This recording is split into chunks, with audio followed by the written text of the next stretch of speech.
बोलो गुरुदेव भगवान की जय। प्यारे कृष्ण कन्हैया लाल की जय। श्री कूर्म पुराण 15वां अध्याय। दक्ष कन्याओं की संतति, नरसिंहावतार, हिरण्यकशिपु एवं हिरण्याक्ष वध का वर्णन, पृथ्वी का उद्धार, प्रहलाद चरित्र, गौतम द्वारा दारू वन निवासी मुनियों का शाप, अंधक के साथ महादेव का युद्ध एवं महादेव द्वारा अपने स्वरूप का उपदेश, अंधक द्वारा महादेव की स्तुति तथा महादेव शंकर द्वारा अंधक को गाढ़पत्य पद की प्राप्ति, अंधक द्वारा देवी की स्तुति और देवी द्वारा अंधक को पुत्र रूप में ग्रहण करना तथा विष्णु द्वारा उत्पन्न माताओं से अपनी तीनों मूर्तियों का प्रतिपादन।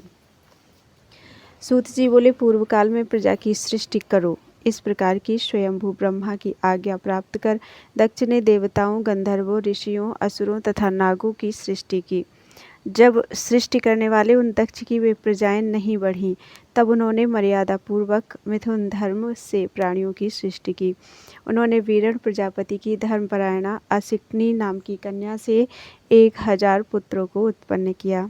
देवर्षि नारद की माया से उन पुत्रों के नष्ट हो जाने पर पुनः उन दक्ष प्रजापति ने वीरण की पुत्री असिकनी से ही 60 कन्याओं को उत्पन्न किया। उन 60 कन्याओं में से उन्होंने 10 धर्म को, 13 कश्यप को, 27 चंद्रमा को, 4 अरिष्टनेमि को, 2 बहुपुत्र को, 2 बुद्धिमान कृशाश्व को और इसी प्रकार 2 कन्याएं अंगिरा को प्रदान की। अब मैं उनके वंश विस्तार का वर्णन करूँगा। अरुंधति, वसु, जामी, लंबा, भानु, मरुत्वती, संकल्पा, मुहूर्ता, साध्या तथा भामिनी, विश्वा, ये 10 धर्म की पत्नियां हैं। इनके पुत्रों के नाम सुनो। विश्वा के विश्वेदेव हुए और साध्या ने साध्य नाम वाले पुत्रों को जन्म दिया। मरुत्वती से मरुदगण हुए और वसु से वसु नामक 8 पुत्र हुए। भानु से भानुओं और मुहूर्तों से मुहूर्तों की उत्पत्ति हुई। लंबा से घोष और जामी से नागवीथी नामक पुत्र उत्पन्न हुए। अरुंधति से संपूर्ण पृथ्वी से संबद्ध प्राणियों की उत्पत्ति हुई और संकल्पा से संकल्प नामक पुत्र उत्पन्न हुए। इस प्रकार धर्म के ये 10 पुत्र कहे गए हैं। आप ध्रुव, सोम, धर, अनिल, अनल, प्रत्यूष तथा प्रभास, ये 8 वसु कहे गए हैं। आपके वैतंड्य, श्रम, श्रांत तथा धुनि नामक पुत्र हुए और ध्रुव के पुत्र संसार के संहारक भगवान काल हैं। भगवान वर्चा सोम के पुत्र हैं और धर के द्रविण नामक पुत्र हैं। अनिल के पुरोजव तथा अविज्ञात गति नाम वाले पुत्र हैं। अतुल के पुत्र कुमार हैं जो सेनापति नाम से कहे जाते हैं। प्रत्यूष नामक वसु के महायोगी भगवान देवल नामक पुत्र हुए। इसी प्रकार प्रभास के प्रजापति विश्वकर्मा नामक पुत्र हैं जो शिल्पकारी हैं। अदिति, दिति, दनु, अरिष्टा, सुरसा, सुरभि, विनता, ताम्रा, क्रोधवशा, इरा, कद्रु, मुनि तथा धर्मज्ञा, दक्ष की ये 13 कन्याएं कश्यप की पत्नियां हैं। उनके पुत्रों के विषय में सुनो। अंश, धाता, भग, त्वष्टा, मित्र, वरुण, अर्यमा, विवस्वान, सविता, पूषा, अंशुमान तथा विष्णु, ये सभी पूर्व काल में चाक्षुष मनवंतर में तुषित नामक देवता थे और वैवस्वत मनवंतर में ये ही अदिति के पुत्र 12 आदित्य कहे गए हैं। दिति ने कश्यप से बलवान 2 पुत्रों को प्राप्त किया। उनमें हिरण्यकशिपु बड़ा था, उसका अनुज हिरण्याक्ष था। दैत्य हिरण्यकशिपु महाबलशाली और पराक्रमी था। उसने तपस्या द्वारा परमेष्ठी ब्रह्मा की आराधना कर उनका दर्शन किया तथा विविध स्तोत्रों द्वारा उनकी स्तुति कर दिव्य वरों को प्राप्त किया। उसके पराक्रम से पीड़ित एवं ताड़ित सभी देवता एवं देवर्षि गण शरण ग्रहण करने योग्य आश्रय स्वरूप सर्व जगन्मय शंभु देव स्वरूप त्राता लोककर्ता परम पुरुष कूटस्थ जगत के एकमात्र पुराण पुरुष पुरुषोत्तम देवों के देव पितामह ब्रह्मा की शरण में गए।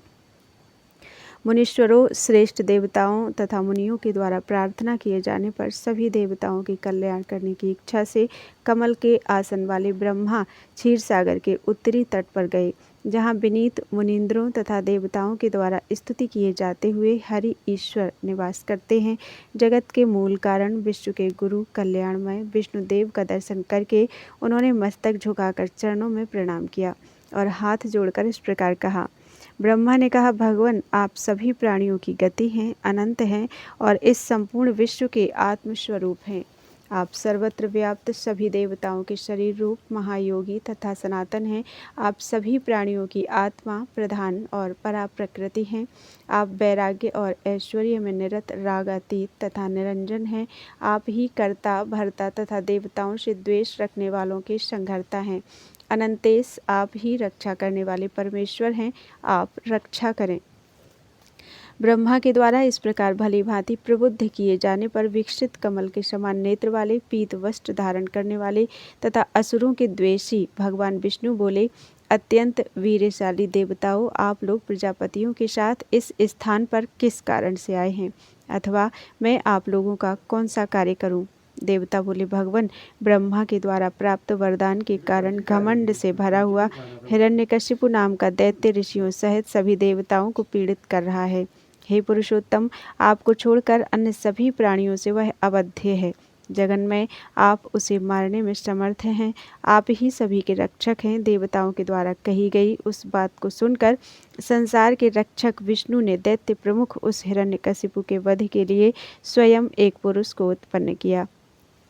सुमेरु पर्वत के समान शरीर वाले, घोर रूप वाले, भयानक एवं हाथ में शंख चक्र गदा धारण करने वाले उस पुरुष से गरुण ध्वज विष्णु ने कहा, तुम अपने पराक्रम से उस दैत्यराज हिरण्यकशिपु को मारकर पुनः इस स्थान पर शीघ्र ही वापस लौट आओ। विष्णु का वचन सुनकर शंख चक्र गदाधारी वह दूसरे महामेरु के समान देव गरुण पर आरूढ़ होकर भीषण नाद करते हुए अव्यक्त महापुरुष पुरुषोत्तम को प्रणाम कर हिरण्यकशिपु दैत्य के महानगर की ओर गया। महामेघ की गर्जना के समान नाद को सुनकर बड़े बड़े दैत्यों ने दैत्यराज से भयपूर्वक कहा। दैत्यों ने कहा, देवताओं का विनाश करने वाले दैत्यराज, देवताओं की प्रेरणा प्राप्त कर कोई महान पुरुष भीषण नाद करता हुआ आ रहा है, हमें उसे जानना चाहिए। तदनंतर मुख्य असुरों तथा आयुधों से सुसज्जित प्रहलाद आदि पुत्रों के साथ हिरण्यकशिपु स्वयं वहां गया। करोड़ों सूर्य के समान प्रभा वाले तथा दूसरे नारायण के समान पर्वताकार गरुड़ पर बैठे हुए उस पुरुष को देखकर कोई तो भाग गए, कोई भ्रांत दृष्टि होकर आपस में कहने लगे, यह निश्चित ही हमारा शत्रु और देवताओं का रक्षक वही अव्यय नारायण देव है, अथवा उसका पुत्र ही यह आया है। ऐसा कहकर वे उस पुरुष पर शस्त्रों की वर्षा करने लगे, किंतु उस देव ने लीला से ही उन सभी शस्त्रों को नष्ट कर डाला। तदनंतर अति तेजस्वी तथा मेघ के समान गर्जना करने वाले प्रहलाद, अनुह्राद, संघ्राद तथा ह्राद नामक हिरण्यकशिपु के 4 पुत्र नारायण से उत्पन्न उस पुरुष से युद्ध करने लगे। प्रहलाद ने ब्रह्मास्त्र, अनुह्राद ने वैष्णवास्त्र, संघ्राद ने कौमारास्त्र तथा ह्राद ने आग्नेयास्त्र का प्रयोग किया। वे चारों अस्त्र उस वैष्णव पुरुष के पास पहुंचकर उन वासुदेव विष्णु को किसी भी प्रकार बांधने में समर्थ न हो सके। तदनंतर महाबाहु महाबलशाली उस पुरुष ने उन चारों पुत्रों के पैरों को अपने हाथ से पकड़कर उन्हें फेंक दिया और गर्जना की। इस प्रकार पुत्रों के फेंक दिए जाने पर बलवान स्वयं हिरण्यकशिपु ने पैर द्वारा बड़े ही वेग से उस पुरुष की छाती पर प्रहार किया। उस प्रहार से पीड़ित होकर वह पुरुष गरुड़ पर चढ़कर अदृश्य हो गया तथा शीघ्र ही वहां गया जहां प्रभु नारायण स्थित थे। वहां जाकर उसने संपूर्ण घटित वृत्तांत उन्हें बतला दिया। तब सर्वज्ञानमय विमल देव ने मन में विचार कर आधा शरीर मनुष्य का एवं आधा शरीर सिंह का बनाया। नरसिंह शरीर धारण करने वाले अव्यक्त देव दैत्य समूह को मोहित करते हुए अकस्मात हिरण्यकशिपु के नगर में प्रकट हो गए। भयंकर दाढ़ों वाले योगात्मा तथा प्रलयाग्नि के समान अनंत नारायण अपनी सर्वसंहारकारिणी शक्ति पर आरूढ़ होकर उसी प्रकार प्रकाशित हो रहे थे जैसे मध्याह्नकालीन सूर्य प्रकाशमान होता है। नरसिंह का शरीर धारण किए उन्हें देखकर उस असुर ने अपने बड़े लड़के प्रहलाद को नरसिंह के वध के लिए प्रेरित किया और कहा, अपने सभी छोटे भाइयों के साथ तुम पहले से अधिक शक्ति वाले इस नरसिंह शरीरधारी पुरुष को मेरी प्रेरणा से शीघ्र ही मार डालो। उसकी आज्ञा पाकर असुर प्रहलाद ने सभी प्रकार के प्रयत्नों के द्वारा अव्यय विष्णु के साथ युद्ध किया, किंतु वह नरसिंह द्वारा पराजित हो गया। तदनंतर उस हिरण्यकशिपु की आज्ञा प्राप्त कर उसके छोटे भाई हिरण्याक्ष ने पाशुपतास्त्र का ध्यान करके उसे चलाया और गर्जना की। वह अस्त्र देवाधिदेव अमित तेजस्वी उन विष्णु की कोई हानि ना कर सका, जैसे कोई अस्त्र त्रिशूलधारी देव शंकर की हानि नहीं करता। अस्त्र को विफल होते देखकर भाग्यशाली होने के कारण प्रहलाद ने उन देव को सर्वात्मक सनातन वासुदेव ही समझा। उसने सभी शस्त्रों का परित्याग कर दिया और सत्वगुण संपन्न चित्त से योगियों के हृदय में निवास करने वाले देव को सिर से प्रणाम किया तथा ऋक, यजुष तथा सामवेद में प्राप्त वैष्णव स्तुतियों के द्वारा स्तुति कर अपने पिता हिरण्यकशिपु भाइयों एवं हिरण्याक्ष को युद्ध करने से रोकते हुए इस प्रकार कहा, ये अनंत सनातन अजन्मा महायोगी जगन्मय पुराण पुरुष भगवान नारायण देव हैं। ये धाता विधाता स्वयं ज्योति निरंजन प्रधान पुरुष रूप तत्व मूल प्रकृति अव्यय ईश्वर सभी प्राणियों के अंतर्यामी तथा गुणातीत हैं। इन अव्यक्त अव्यय विष्णु की आप लोग शरण ग्रहण करें। प्रहलाद के इस प्रकार कहने पर विष्णु की माया से अत्यंत मोहित दुर्बुद्धि हिरण्यकशिपु ने स्वयं पुत्र से कहा, यह थोड़े पराक्रम वाला नरसिंह सभी प्रकार से वध करने योग्य है। काल के द्वारा प्रेरित होकर इस समय यह हमारे घर में ही आ गया है। पिता का वचन सुनकर महामती प्रहलाद ने हंसकर कहा, प्राणियों के एकमात्र स्वामी इन अव्यय की निंदा मत करो। सनातन कालवर्जित कालात्मा काल का रूप धारण करने वाले महादेव विष्णु देव को काल कैसे मार सकता है। तदनंतर भाग्य से प्रेरित हिरण्यकशिपु पुत्र के द्वारा रोके जाने पर भी अव्यय हरि से लड़ने लगा। क्रोध से अत्यंत लाल नेत्रों वाले अनंत विष्णु ने प्रहलाद के देखते ही देखते हिरण्य के समान नयन है जिसके उस हिरण्य नयन हिरण्याक्ष के बड़े भाई हिरण्यकशिपु को अपने नखों द्वारा विदीर्ण कर डाला।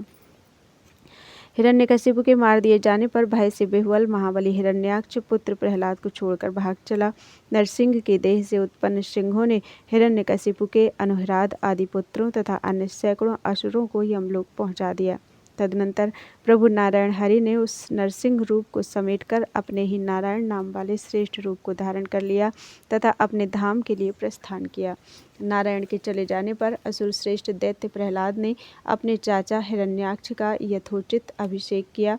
उस हिरण्याक्ष ने युद्ध में देवताओं और मुनियों को जीतकर उन्हें पीड़ा पहुंचाई और तपस्या के द्वारा शंकर की आराधना करके अंधक नामक श्रेष्ठ पुत्र प्राप्त किया।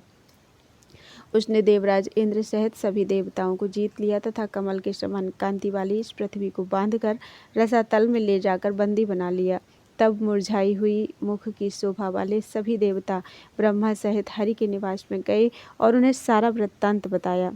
अव्यय उन विश्वात्मा ने उस हिरण्याक्ष के वध का उपाय सोचते हुए सर्वदेवमय स्वच्छ बाराह के शरीर को धारण किया। हिरण्याक्ष के समीप जाकर पुरुषोत्तम ने उसे मार डाला और कल्प के आदि में हिरण्याक्ष के द्वारा रसातल ले जाई गई इस पृथ्वी का अपने दाढ़ों द्वारा उठाकर उद्धार किया। बारह रूप का परित्याग कर तथा देवताओं और ब्राह्मणों को यथास्थान प्रतिष्ठित कर विष्णु ने अपने ही दिव्य चतुर्भुज स्वरूप को धारण किया और वे अपने परम पद की ओर चले गए। देवताओं के शत्रु हिरण्याक्ष के मारे जाने पर विष्णु परायण प्रहलाद आसुर भाव का परित्याग कर अपने राज्य का पालन करने लगे। विष्णु की आराधना में निरत रहते हुए उसने विधि पूर्वक देवों का यज्ञ आदि द्वारा पूजन किया। विष्णु के प्रताप से उसका राज्य किसी प्रतिद्वंदी शत्रु आदि से रहित था। एक बार की बात है, देवताओं की माया के वशीभूत असुर प्रहलाद ने घर में आए हुए तपस्वी ब्राह्मण की पूजा नहीं की। माया से अत्यंत मोहित उस तपस्वी प्रहलाद के द्वारा अपमानित होकर क्रोध से रक्त नेत्र वाले उस तपस्वी ब्राह्मण ने असुरराज प्रहलाद को शाप दे डाला। जिस बल का आश्रय ग्रहण कर तुम ब्राह्मणों की अवमानना कर रहे हो, तुम्हारी वह दिव्य वैष्णवी भक्ति विनष्ट हो जाएगी। ऐसा कहकर वह ब्राह्मण प्रहलाद के घर से शीघ्र ही निकल पड़ा और प्रहलाद भी शाप के प्रभाव से राज्य संचालन में लगे रहने पर भी मोहग्रस्त हो गया। वह श्रेष्ठ ब्राह्मणों को पीड़ित करने लगा और जनार्दन को भूल सा गया।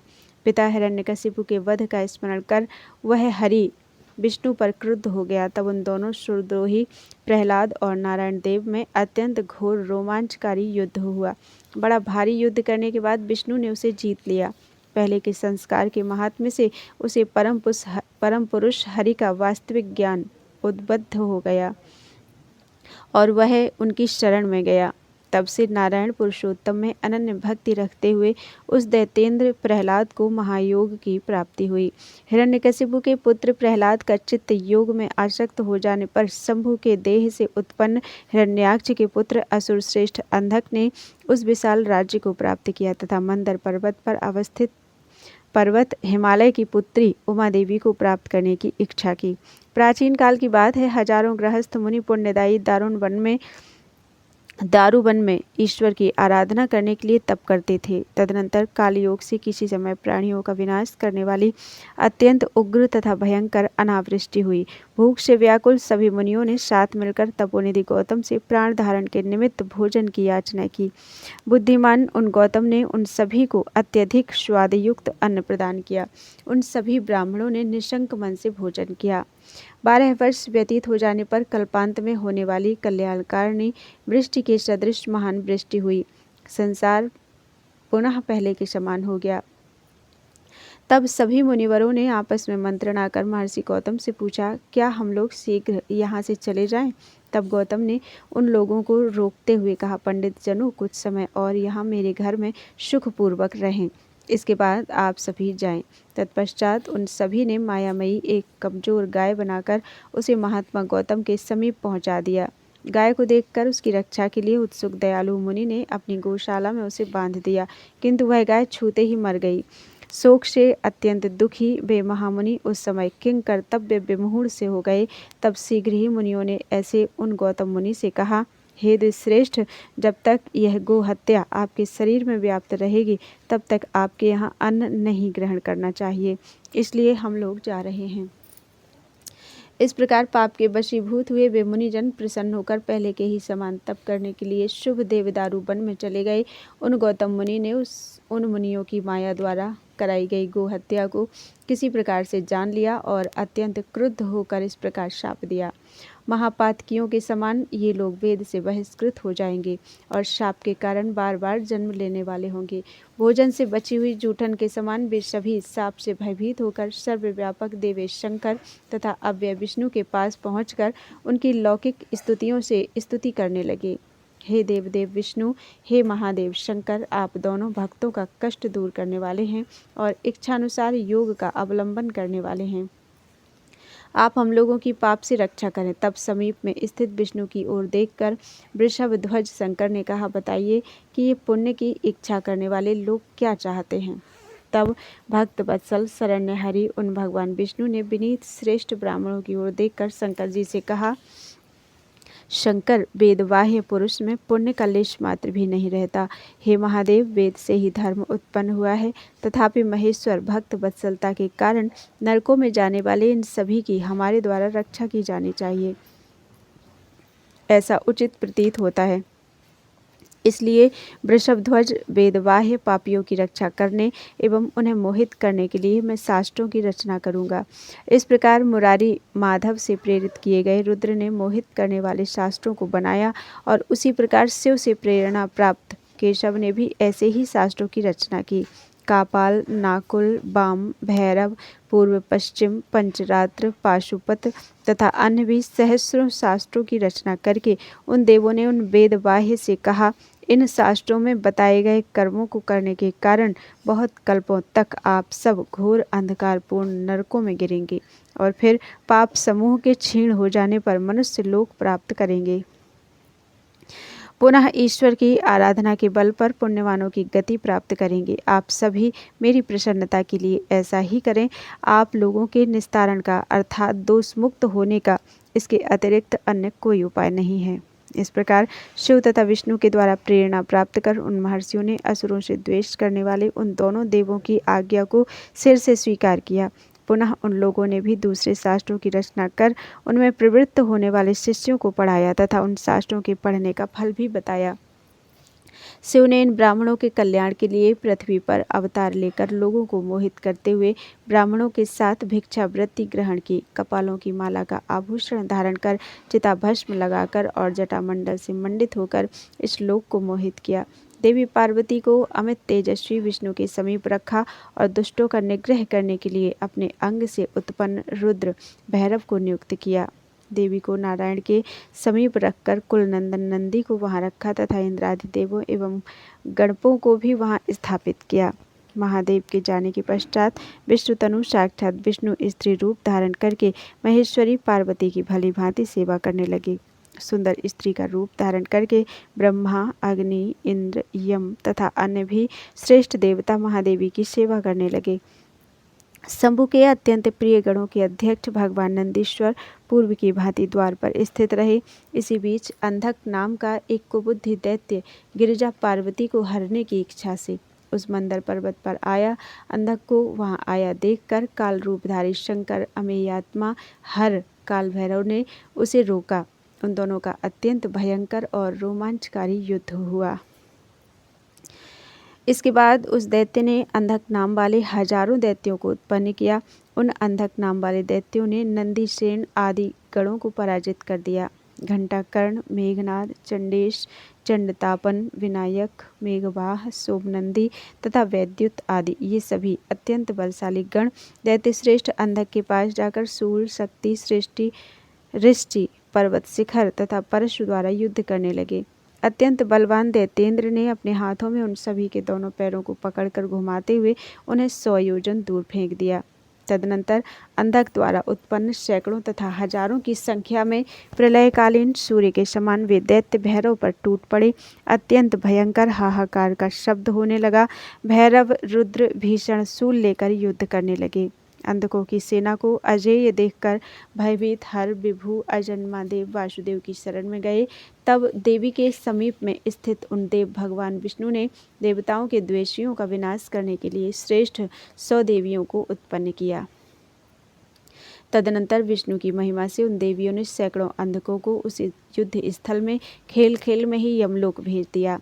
अपनी सेना की पराजय देखकर महान असुर अंधक भी युद्ध से विमुख होकर अत्यंत वेग से भाग चला। तदनंतर संसार में भक्तों के कल्याणार्थ 12 वर्ष तक चलने वाली लीला को समाप्त कर महादेव मंदराचल पर्वत पर चले आए। ईश्वर को आया हुआ जानकर सभी गणेश्वर उनके पास आकर इस प्रकार स्थित हो गए जैसे द्विज सूर्य की उपासना में स्थित रहते हैं। अयोगियों के लिए दुर्गम पुण्यशाली भवन में प्रवेश कर शिव ने नंदी, भैरव देव तथा केशव को देखा। उन देव शंकर ने प्रणाम करने वाले नंदी के ऊपर कृपा की, उनका सिर सूंघा और केशव का आलिंगन किया। महादेव को देखकर प्रीति से विकसित आंख वाली उन देवी ने उन ईश्वर के चरणों में सिर से प्रणाम किया। तदनंतर शंकर प्रिया पार्वती ने उन्हें विजय का समाचार कहा और शंकर के पार्श्व में स्थित रहने वाले भैरव ने विनयपूर्वक विष्णु के महात्म्य को भी उन्हें बताया। उस विजय के समाचार तथा केशव विष्णु के पराक्रम को सुनकर शंभु भगवान शंकर देवी पार्वती के साथ श्रेष्ठ आसन पर विराजमान हुए। तदनंतर मरीचि आदि प्रमुख द्विज तथा सभी देवगण देवाधिदेव त्रिलोचन का दर्शन करने के लिए मंदराचल पर आए। जिन्होंने दैत्य अंधक की सेना को पहले जीता था वे श्रेष्ठ 100 देवियां भी ईश के दर्शनों की लालसा से वहां आईं। चंद्रमा रूपी आभूषण से विभूषित शंकर को देवी पार्वती के साथ श्रेष्ठ आसन पर विराजमान देखकर उन देवियों ने आदरपूर्वक उन्हें प्रणाम किया और अत्यंत प्रेम से वे गान करने लगी। पिनाकी शंकर के वाम भाग में स्थित देवी गिरिजा एवं शंकर के आसन पर उनके साथ विराजमान प्रसन्नचित्त नारायण को उन देवी ने प्रणाम किया। देवी पार्वती और नारायण के साथ सिंहासन पर बैठे हुए देव शंकर को प्रणाम कर उन श्रेष्ठ स्त्रियों ने पूछा। कन्याओं ने कहा, अपनी कांति से प्रकाशित होने वाले आप कौन हैं? बाल सूर्य के समान आभा वाली यह बाला कौन है? और कमल के समान विशाल नेत्रों वाले एवं अपने शरीर के कारण शोभायमान यह कौन पुरुष है? उनके वचन सुनकर श्रेष्ठ वृषभ पर आरूढ़ होने वाले संपूर्ण प्राणियों के स्वामी महायोगी अव्यय शिव ने कहा, मैं अपने को नारायण तथा सनातन जगन्माता गौरी आदि अनेक रूपों में विभक्त कर स्थित रहने वाला देव शंकर हूँ। मेरे परम तत्व को ना तो देवता आदि जानते हैं और ना महर्षि। एकमात्र विश्वात्मा ये विष्णु और भवानी ही मुझे जानते हैं।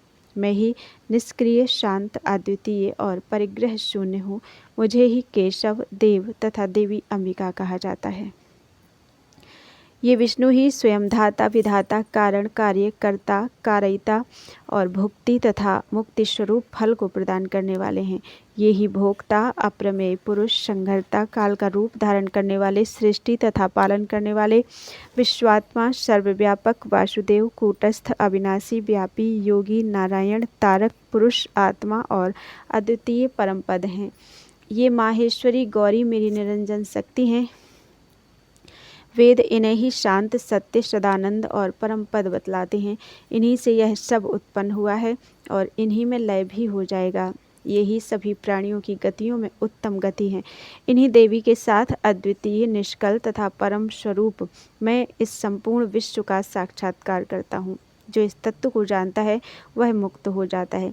इसलिए अनादि अद्वैत विष्णु और आत्मस्वरूप ईश्वर शंकर को एक ही समझो। इससे तुम लोगों को शांति प्राप्त होगी।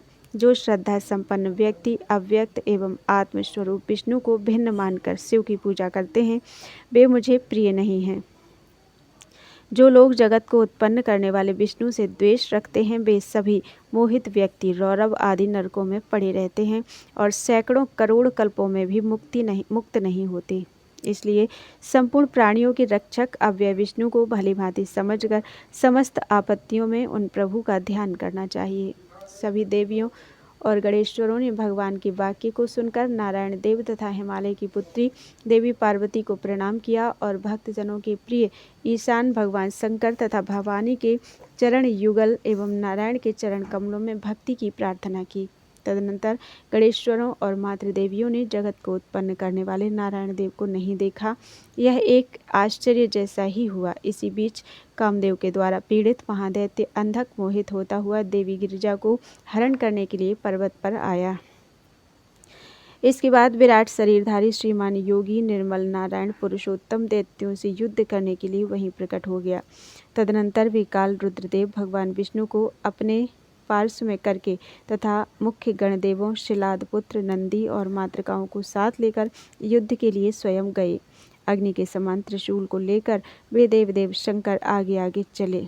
उन श्रेष्ठ गणराजों तथा हजार बाहु वाले देव विष्णु ने भी उनका अनुगमन किया। देवताओं के बीच में उस समय मेघ के समान वर्ण वाले गरुण वाहन भगवान विष्णु उसी प्रकार सुशोभित हो रहे थे जिस प्रकार सुमेरु पर्वत के शिखर पर आरूढ़ तीनों लोकों के नेत्र स्वरूप भगवान सूर्य सुशोभित होते हैं। अनादि अमेय त्रिशूल पाणी भगवान हर हजारों स्वरूप धारण कर पृथ्वी पर प्रकट हुए। उस समय आकाश में सुंदर शब्द होने लगा तथा उन देव के ऊपर पुष्प वृष्टि होने लगी। गणेश्वरों के राजा शिव को गणेश्वरों द्वारा घिरे हुए आते देखकर देवशत्रु अंधक इंद्र तथा मातृकाओं गणों और सभी प्रधान प्रधान देवताओं के साथ युद्ध करने लगे। अपने बाहुबल से युद्ध में सभी को जीतकर वह शत्रु विहीन अंधक अनंत तेजस्वी शंभु के समीप गया, जहाँ से वे काल रुद्र विमान पर बैठे हुए थे। अंधक को आते हुए देखकर भगवान गरुड़ध्वज ने विभूति से सुशोभित भैरव महादेव से कहा, भगवान आप संसार के कंटक रूप दैत्यपति अंधक को मारने में समर्थ हैं। आपको छोड़कर इसे मारने में और कोई दूसरा समर्थ नहीं है। आप सभी लोगों का संहार करने वाले ईश्वर के कालमय शरीर हैं। वेदों को जानने वाले विद्वानों के द्वारा विविध मंत्रों से आपकी स्तुति की जाती है। वासुदेव का वचन सुनकर उन भगवान हर ने विष्णु की ओर देखकर दैत्येंद्र अंधक को मारने का विचार किया। गणों का हर्ष बढ़ाते हुए वे देवताओं की सेना में गए। तब अंतरिक्ष में विचरण करने वाले लोग भैरव देव की इस प्रकार स्तुति करने लगे, अनंत महादेव आप सनातन हैं, काल की मूर्ति हैं, आपकी जय हो। आप अग्नि रूप और सभी प्राणियों के भीतर सदैव निवास करने वाले हैं। आप ही यज्ञ, आप ही वसटकार और आप ही धाता अव्यय हरि हैं। आप ही ब्रह्मा महादेव और आप ही तेजः स्वरूप परमपद हैं। आप प्रणव मूर्ति योगात्मा वेद त्रयी रूप तीन नेत्र वाले त्रिलोचन हैं। आप महाविभूति स्वरूप देवताओं के स्वामी हैं। हे संपूर्ण संसार के स्वामी आपकी जय हो। तदनंतर सज्जनों के आश्रय स्थान एवं प्रलयकालीन अग्नि के समान भयंकर वे ईश्वर अंधक दैत्य को पकड़कर अपने त्रिशूल के अग्रभाग में रखकर नाचने लगे। त्रिशूल पर पिरोए हुए अंधक को देखकर पितामह ब्रह्मा तथा देवगण संसार सागर से मुक्त करने वाले भैरव देव को प्रणाम करने लगे। मुनि तथा सिद्धजन स्तुति करने लगे और गंधर्व के नर गान करने लगे तथा अंतरिक्ष में रमणीय अप्सराओं के समूह नृत्य करने लगे।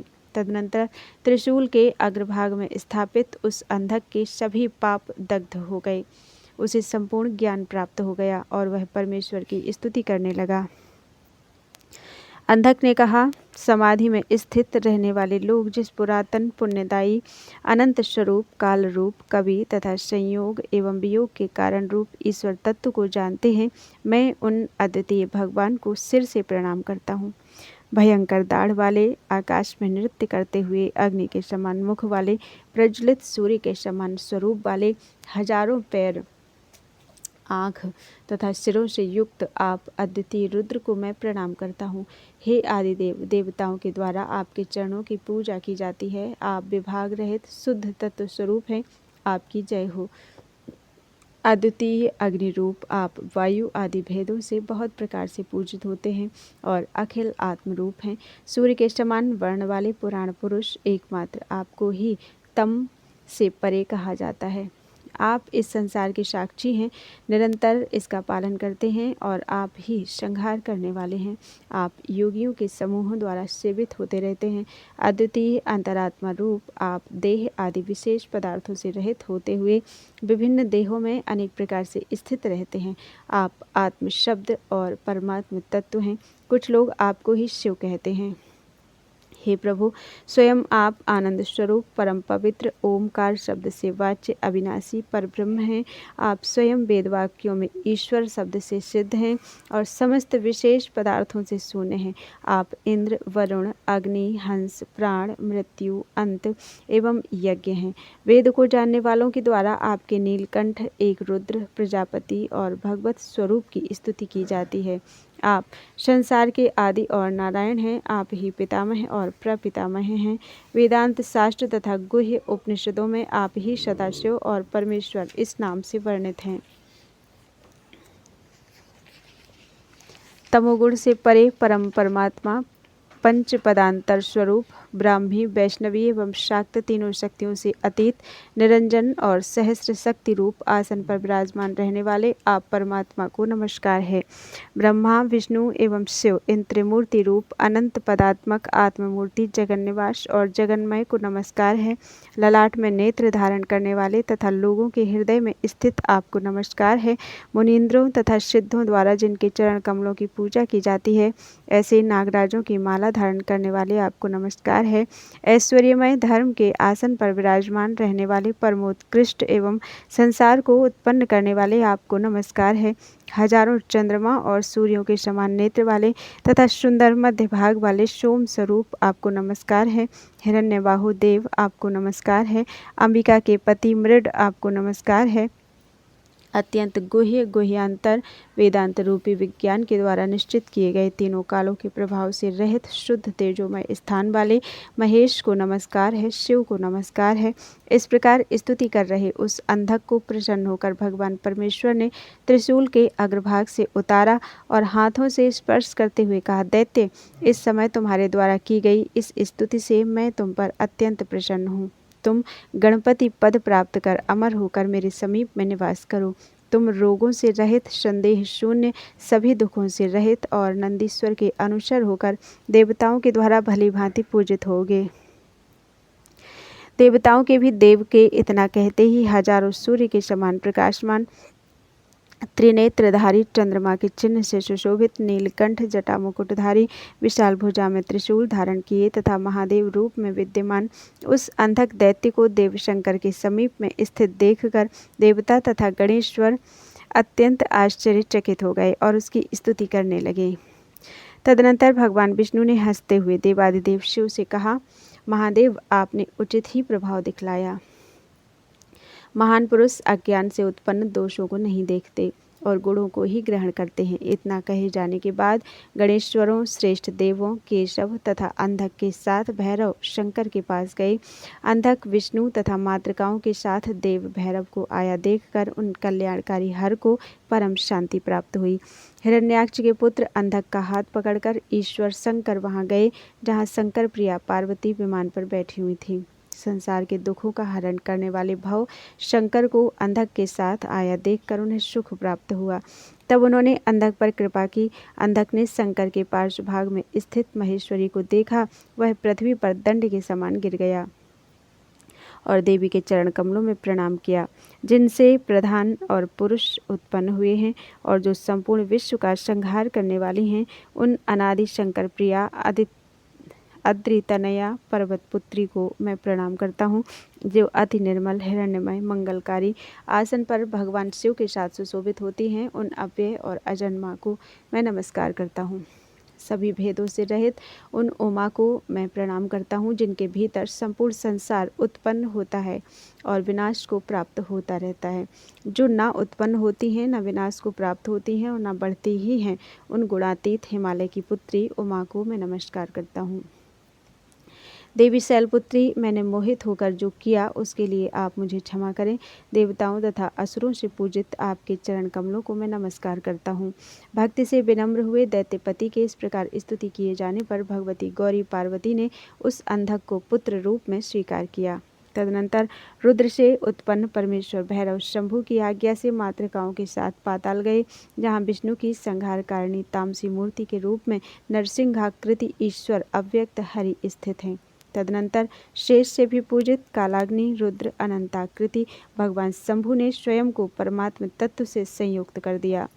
उन देव के परमात्मा से संयोग करते समय सभी बुभुक्षित मातृकाओं ने त्रिशूलधारी महादेव को प्रणाम कर कहा, मातृकाओं ने कहा, महादेव हम भूखी हैं, आप आज्ञा दें, हम तीनों लोकों का भक्षण करेंगी, हमारी और किसी प्रकार से तृप्ति नहीं होगी। इतनी बात कहकर विष्णु से उत्पन्न वे मातृकाएं चराचर सहित संपूर्ण त्रिलोकी का भक्षण करने लगीं। तब उन भैरव देव ने नरसिंह शरीरधारी नारायण देव हरि का ध्यान किया। हरि क्षण भर में ही प्रकट हो गए। भैरव देव ने उन्हें बतलाते हुए कहा, भगवान आपकी ये मातृकाएं त्रिलोकी का भक्षण कर रही हैं, इन्हें आप शीघ्र ही रोकें। नरसिंह शरीरधारी विष्णु के द्वारा पुनः उन देवियों का स्मरण किए जाने पर वे उन नरसिंह रूप वाले महादेव के पास आ पहुंची। संहार करने वाली उन सभी शक्तियों ने विष्णु के समीप आकर भैरव रूपधारी अति तेजस्वी शंभु को शक्ति प्रदान कर दी। उन मातृकाओं ने जगत को उत्पन्न करने वाले नरसिंह, भैरव तथा शेषनाग को क्षण भर में ही एक होते हुए देखा। ऋषिकेश ने कहा, शूलपाणी भगवान शंकर के जो भक्त हैं और जो मेरा स्मरण करते हैं, प्रयत्न पूर्वक उनका यहाँ पालन करना चाहिए। महेश्वर के अंश से उत्पन्न सबका संहार करने वाली यह मेरी ही अतुलनीय मूर्ति है। यह भुक्ति और मुक्ति को प्रदान करने वाली है। भगवान अनंत और काल मेरी ही दो प्रकार की तामसी अवस्थाएं हैं। देवादिदेव चतुर्मुख ब्रह्मा मेरी राजसी मूर्ति हैं। वे ही ये संसार का संहार करने वाले दुर्धर्ष कालदेव हैं। कल्प का अंत होने पर ये रुद्रात्मा संपूर्ण विश्व का भक्षण करेंगे। सबको मोहित करने वाली सत्वगुण संपन्ना मेरी नारायण इस नाम वाली जो मूर्ति है, वह नित्य समस्त संसार की स्थापना करती है। मेरी उस मूर्ति को विष्णु, परम ब्रह्म, परमात्मा, परम गति, मूल प्रकृति, अव्यक्त और सदानंद इस प्रकार से कहा जाता है। विष्णु के द्वारा इस प्रकार समझाने पर देवी रूप उन सभी मातृकाओं ने उन्हीं महादेव हरि की शरण ग्रहण की। मैंने आप लोगों से अंधक के विनाश और अमित ओजस्वी देवाधिदेव भैरव के महात्म्य का संपूर्ण वर्णन किया। इति श्री कूर्म पुराणे षट्सहस्रयां संहितायां पूर्व विभागे पंचदशो अध्यायः। इस प्रकार 6000 श्लोकों वाली श्री कूर्म पुराण संहिता के पूर्व विभाग में 15वां अध्याय पूरा हुआ। बोलो वृंदावन बिहारी लाल की जय। त्वदीयं वस्तु गोविंदम तुभ्यमेव समर्पितम्।